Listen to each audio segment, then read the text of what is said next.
पहले तो मैं ये पूछूंगी कि एंटी इनकम्बेंसी हरियाणा में क्यों नहीं होता? आप बार बार कैसे जीत जाते हैं बीजेपी यहाँ पर? देखिए, दरअसल भारतीय जनता पार्टी आदरणीय मोदी जी के नेतृत्व में पूरे देश में लगातार सरकारें बन रही हैं।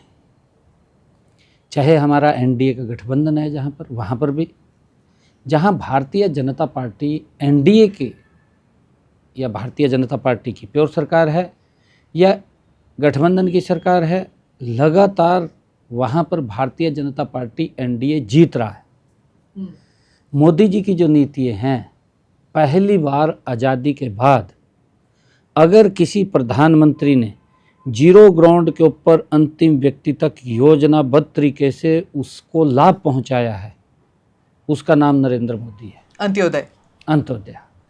और वही कारण है कि आज देश का वो वर्ग आदरणीय मोदी जी से प्रेम करता है, प्यार करता है और बार बार उसको लगातार सत्ता के अंदर मोदी जी की सरकार लाता है।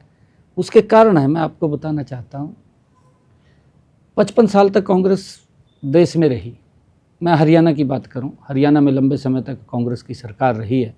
उन्होंने आवास योजना के तहत कितने मकान बना करके दिए, मुझे फिक्र नहीं है, ना वो बता सकते हैं ना मैं बता सकता हूँ। जब वो ही नहीं बता सकते तो मैं क्या बताऊँ। परंतु जब से नरेंद्र मोदी जी आए हैं 2014 से लेकर के आज 2026, 1.5 लाख लोगों को हरियाणा में मकान बना करके प्रधानमंत्री आवास योजना के तहत चाबियां देने का काम किया। 1.5 लाख लोगों को। पिछले दिनों मैंने, जब विधानसभा सत्र चल रहा था, ये 2025 की बात है, शुरू की शायद, मैंने तब अधिकारियों को कहा कि ऐसे कितने लोग और हैं जिन्होंने प्रधानमंत्री आवास योजना में अप्लाई किया है और उनको अभी हम किस्त नहीं पहुंचा पाए, और जितने भी ऐसे लोग हैं उनकी लिस्ट बनाइए, उनका वन टाइम सबका पैसा डालते हैं, इसको जीरो करते हैं। हमने उनके खाते में सभी के पैसा पहुंचा दिया, आज उनके मकान बन रहे हैं। किसी की 21 चली गई, किसी की 2 चली गई, तीसरी जाएगी, वो भी बन करके तैयार हो जाएंगे। जब ये काम हम कर रहे हैं, प्रधानमंत्री जी ने, अगर आप देखेंगे 2014 से पहले गरीब व्यक्ति इलाज कराना मुश्किल था। गरीब व्यक्ति को अगर ये पता चल जाता था कि उसको गंभीर बीमारी होगी, इलाज नहीं करा पाता था। क्योंकि हमने तो अपनी आंखों से देखा है, अपनी आंखों से ये देखा है कि गरीब व्यक्ति को ये मालूम चल गया कि उसको हार्ट की दिक्कत आई है, उसका स्टंट डलेगा, स्टंट नहीं डलवा सकता था। 2014 से पहले स्थिति थी, डॉक्टर ये कहता था कि पहले 3 लाख 4 लाख रुपए जमा करा तब आपका स्टंट डलेगा।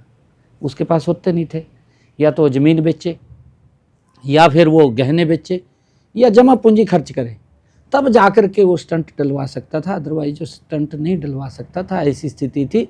परंतु नरेंद्र मोदी जी ने आयुष्मान भारत लेकर के आए, गरीब व्यक्ति को जो लाभ दिया है, मुझे खुशी है हमने हरियाणा के अंदर 1.5 करोड़ लोगों का आयुष्मान और चिरायु कार्ड बना रखा है, जिसमें से 25 लाख लोगों ने इस योजना के तहत लाभ लिया है और 25 लाख लोगों का जो उन्होंने इलाज कराया है, 4,000 करोड़ रुपया हरियाणा सरकार ने दिया है।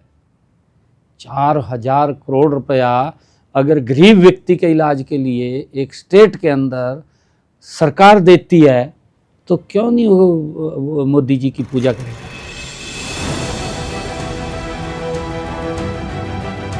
नमस्ते, जय Hind. You're watching ANI podcast with Smita Prakash.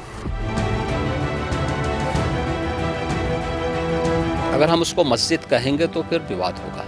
Issue टूटा है क्या भारत? 400 पार का मतलब ये है कि संविधान खतरे में है। क्या हम लोग ये निर्देश देते हैं कि फला को गिरफ्तार करके जेल डाल? वही तो कह रहे हैं सब। ये बेबुनियाद निराधार आरोप। सच्चा सुनना चाहो देखो स्मिता प्रकाश ANI, it does not lie।